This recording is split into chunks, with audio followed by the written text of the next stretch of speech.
ಇನ್ನು ಪ್ರಧಾನಿ ನರೇಂದ್ರ ಮೋದಿ ನೇತೃತ್ವದ 3ನೇ ಅವಧಿಯ ಎನ್ಡಿಎ ಸರ್ಕಾರ ನಾಳೆ ಮೊದಲ ಪೂರ್ಣ ಬಜೆಟ್ ಮಂಡಿಸಲಿದೆ. ವಿತ್ತ ಸಚಿವೆ ನಿರ್ಮಲಾ ಸೀತಾರಾಮನ್ ಸತತ 8ನೇ ಬಾರಿಗೆ ಬಜೆಟ್ ಮಂಡಿಸುವ ಮೂಲಕ ಹೊಸ ದಾಖಲೆಯನ್ನು ಬರಿತಾ ಇದ್ದಾರೆ.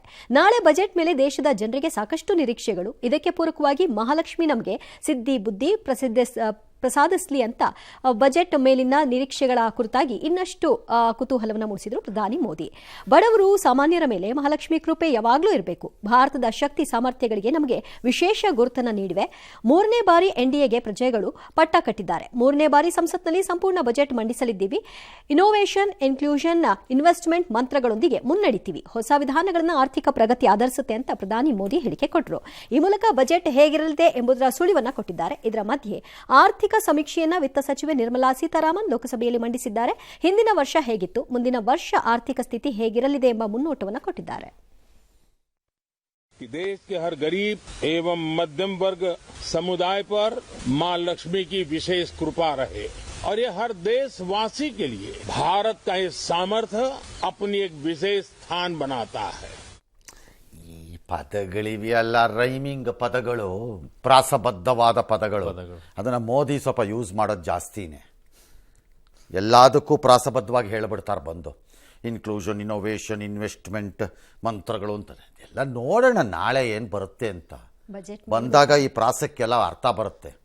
ಮಹಾಲಕ್ಷ್ಮಿ ಒಂದೊಂದ್ಸಲ ಈ ಬಜೆಟ್ ಬಗ್ಗೆ ನಿರೀಕ್ಷೆಗಳನ್ನ ಇಟ್ಕೊಳ್ಳೋದೇ ತಪ್ಪು. ನನಗೆ ಎಲ್ಲ ಇಂಟ್ರೆಸ್ಟು ಬಜೆಟಲ್ಲಿ ಸತ್ತೋಗಾಗಿದೆ. ನನಗೆ ಯಾವ ಬಜೆಟಲ್ಲೂ ಏನೂ ಇರಲ್ಲ.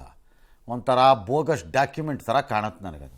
ಯಾರ್ದೋ ತೆವಲ್ ತೀರಿಸ್ಕೊಳಕ್ಕೆ ಯಾವನೋ ಏನೋ ಬರ್ಕೊಂಡು ಹೋದಂಗೆ ಇರುತ್ತದು ನನಗೆ. 24-25ರಲ್ಲಿ ದೇಶದ ಬೆಳವಣಿಗೆ ದರ 6.4ಕ್ಕೆ ಸೀಮಿತಗೊಳ್ಳಬಹುದು ಅಂತ ಇದ್ದಾರೆ. 25-26ರಲ್ಲಿ ಅದು 6.3ರಿಂದ 6.8 ಇರಬಹುದು ಅಂತಿದ್ದಾರೆ. ಇರಬಹುದು ಏನಿಲ್ಲ, ಇರುತ್ತೆ. ಅಲ್ಲಿ ಅಷ್ಟೊಳಗೆ ಇರುತ್ತೆ. ಭಾರತ ಸರಿಯಾಗಿ ಅಭಿವೃದ್ಧಿ ಆಗಬೇಕು ಅಂದರೆ ಬಿಟ್ವೀನ್ 9 and 10% ಗ್ರೋತ್ ಆಗಬೇಕು ಅಂತ ಆರ್ಥಿಕ ತಜ್ಞರ ವಾದ.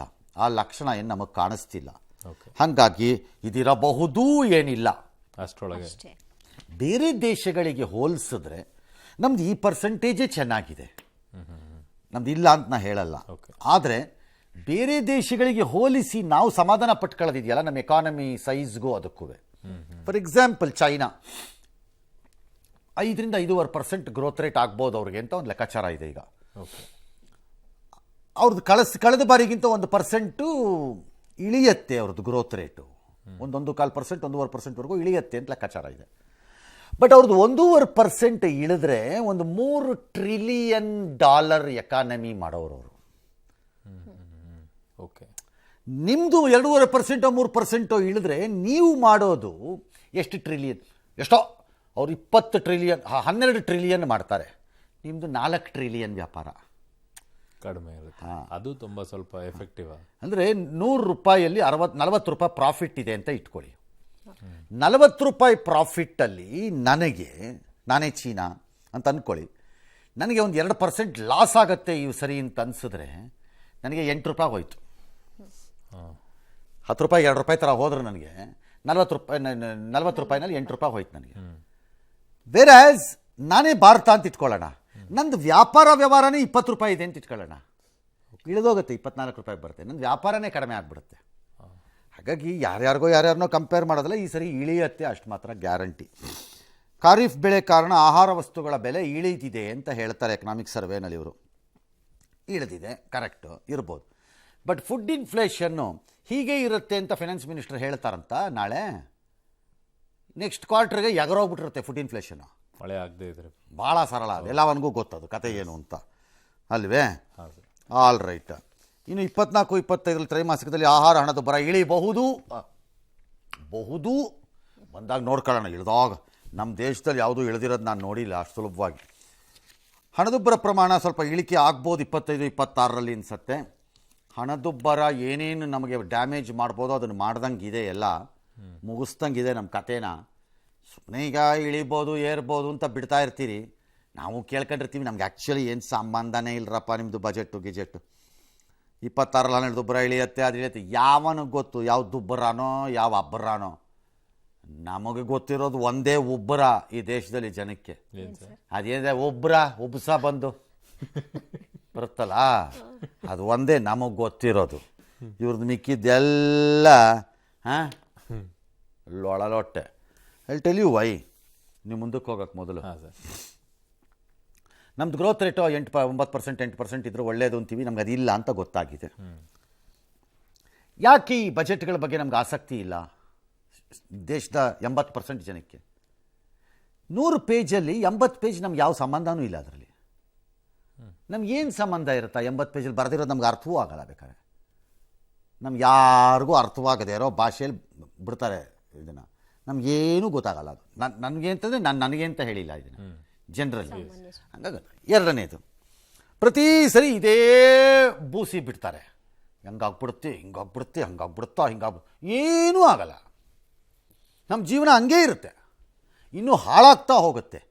ಯಾಕೆಂದರೆ ನಮ್ಮಿಂದ ಕಿತ್ಕೊಳ್ಳೋದು ಜಾಸ್ತಿ ಮಾಡ್ತಾ ಇರ್ತಾರೆ, ಬೆಲೆ ಜಾಸ್ತಿ ಮಾಡಿಸ್ತಾ ಇರ್ತಾರೆ, ಅದೇನೋ ಕೊಟ್ವಿ ಅಂತ ಬುರುಡೆ ಬಿಡ್ತಾ ಇರ್ತಾರೆ.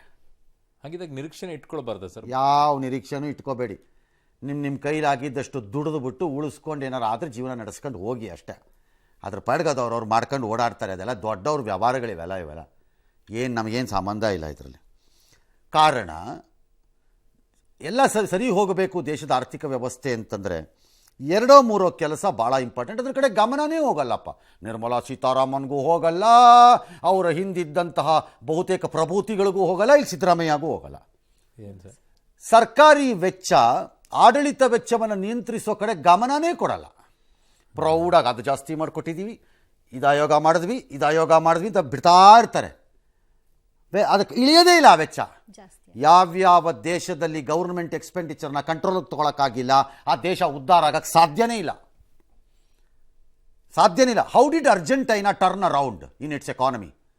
ತನ್ನ ಆರ್ಥಿಕ ದುಸ್ಥಿತಿಯಿಂದ ಇವತ್ತು ಅರ್ಜೆಂಟೀನಾ ಟರ್ನ್ ಅರೌಂಡ್ ಆಗ್ತಾ ಇದೆ.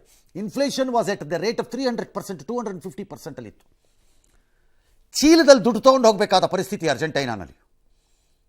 ಚೀಲದಲ್ಲಿ ಭಾರತದ $1 ನೀನು ಇಟ್ಕೊಳ್ಳೋದು $100 ಬೇಕಾದ್ರೆ ನೋಡ್ತಾ ಲೆವೆಲಲ್ಲಿ. ಅಮೆರಿಕದ $1 $400, ಪೆಸೋ ಅಲ್ಲಿತ್ತು inflation. How is it turning around? First ಕೆಲಸ ಅಲ್ಲಿ ಅಧ್ಯಕ್ಷ ಮಾಡಿದ್ದು ಸರ್ಕಾರಿ ವೆಚ್ಚ ನಮ್ಮ ಕತ್ತರಿಸ್ ಹಾಕ್ತಾ ಕೆಳಕ್ಕೆ. ಫಸ್ಟ್. ನಂಬರ್ 2, ಸಬ್ಸಿಡಿಗಳು. ಟಾರ್ಗೆಟೆಡ್ ಸಬ್ಸಿಡಿ ಮಾಡಿ ನಿಶ್ಚಿತ ರೂಪದಲ್ಲಿ ನಿಶ್ಚಿತವಾದವರಿಗೆ ಮಾತ್ರ ತಲುಪಬೇಕು ಅನ್ನೋ ಮನಸ್ಥಿತಿ ಇಲ್ವೇ ಇಲ್ಲ. ಓಟ್ಗೋಸ್ಕರ BJPಯವರು ಅದೇ ಬುರುಡೆಗಳೇ. ಹೌದು. ಏನು ಸುಮ್ಮನೆ ರೈಲ್ ಬಿಡಬೇಡಿ ಬಂದಿಲ್ಲಿ, ಅವರು ಅದೇ ನೀವು ಅದೇನೆ ಬಾಯಿಗೆ ಬಂದಂಗೆ ಕೊಟ್ಬಿಡೋದು. ಎಲ್ಲನೂ ಕೊಟ್ಬಿಟ್ಟು ನಿಭಾಯಿಸೋದು. ಆಯಿತು ಕೊಡಲಿ, ನಿಶ್ಚಿತವಾಗಿ ಕೊಡಲ್ಲ. ಫಾರ್ ಎಕ್ಸಾಂಪಲ್, ಈಗ ನಾವು ಬಸ್ಸಿಗೆ ಕರ್ನಾಟಕದಲ್ಲಿ ಹೇಳಿದ್ದಂಗೆ, ಅಥವಾ ಯಾವುದೋ $2,000 ಎಲ್ಲರಿಗೂ ಕೊಟ್ಟಂಗೆ, ಕೊಡಬೇಡಿ ಗೃಹಲಕ್ಷ್ಮಿ, ಅದು ಹಾಗಲ್ಲ. ಅದು ಇಲ್ಲ, ಕೊಟ್ಬಿಡೋದು ಓಟು. ಆಮೇಲೆ ನಮ್ಮಪ್ಪನ ಮನೆದೇನು ಹೋಗ್ಬೇಕು? ಜನ ಕಟ್ತಾರೆ, ಕೊಡ್ತಾರೆ ಅಷ್ಟೇ. ವಸೂಲಿ ಮಾಡೋಕ್ಕಾಗಲಿಲ್ವಾ? ಬಿಡು, ಬೇಡ. ಎರಡನೇದು, ಯಾವುದೇ ಸಬ್ಸಿಡಿ ನಿಶ್ಚಿತ ಅವಧಿಯಲ್ಲಿ ಆ ಕೆಲಸವನ್ನು ಪೂರೈಸಬೇಕದು. ಯಾವುದೇ ಸಬ್ಸಿಡಿ, ರೈತರಿಗೆ ಜಮೀನಿನಲ್ಲಿ ಕೃಷಿ ಹೊಂಡವನ್ನು ಮಾಡಿಕೊಳ್ಳುವುದಕ್ಕೆ ಸಬ್ಸಿಡಿ ಅಂತ ಇಟ್ಕೊಳ್ಳೋಣ. ಇದು ಸೂರ್ಯ ಚಂದ್ರ ಇರೋವರೆಗೂ ಇರೋ ಸ್ಕೀಮ್ ಅಲ್ಲ, ಹಂಗಿರಕೂಡ್ದು. ಸಬ್ಸಿಡಿಗಳು ನಮ್ಮ ದೇಶದಲ್ಲಿ ಎಲ್ಲ ಸೂರ್ಯಚಂದ್ರ ಇರೋವರೆಗೂ ಇರುತ್ತೆ, ತೆಗೆಯೋದೇ ಇಲ್ಲ. ಆ ಸ್ಕೀಮ್ಗಳು ಹೋಗೋದೇ ಇಲ್ಲ, ಹೊಸ ಸ್ಕೀಮ್ಗಳು ಆಡ್ ಆಗ್ತಾ ಹೋಗುತ್ತೆ. ಅದರಲ್ಲೂ ಸಿಗ್ತಾ ಇರುತ್ತೆ, ಇದರಲ್ಲೂ ಸಿಗ್ತಾ. ಎಲ್ಲಿಂದ ಬರಬೇಕೀಗ ದುಡ್ಡು?